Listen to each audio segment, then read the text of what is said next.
ડીસા તાલુકાના ભીલડી ખાતે આત્મા પ્રોજેક્ટ અંતર્ગત પ્રાકૃતિક કૃષિ અંગેની તાલીમ યોજાઈ। બનાસકાંઠા જિલ્લાના ડીસા તાલુકાના ભીલડી ખાતે આત્મા પ્રોજેક્ટ અંતર્ગત પ્રાકૃતિક કૃષિ અંગેની તાલીમ યોજાઈ, જેમાં અંદાજે 125 ખેડૂત ભાઈઓ હાજર રહી પ્રાકૃતિક ખેતી કેવી રીતે કરી શકાય તેની તાલીમ મેળવી હતી।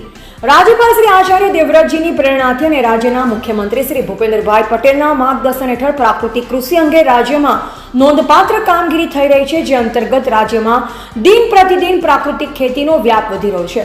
ખેડૂતો ખાતર અને જંતુનાશક દવાઓ વગર ઝેરમુક્ત ખેતી તરફ વળ્યા છે, ત્યારે બનાસકાંઠા જિલ્લામાં પણ ખેડૂતો પ્રાકૃતિક કૃષિ અપનાવી ઉન્નત ભાવિના દ્વાર ખુલે તે માટે અનેકવિધ આયોજન કરવામાં આવી રહ્યા છે।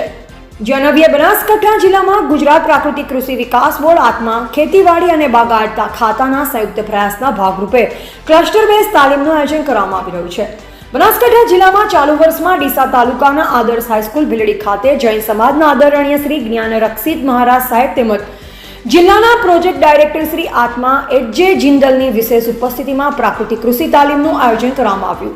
તેમજ આદરણીય શ્રી જ્ઞાન રક્ષિત મહારાજ સાહેબ દ્વારા પ્રાકૃતિક ખેતી કરવા તેમજ સાથે વ્યસન છોડવા માટે લોકોને અનુરોધ કરાયો હતો। રિપોર્ટર લીલાભાઈ પરમાર।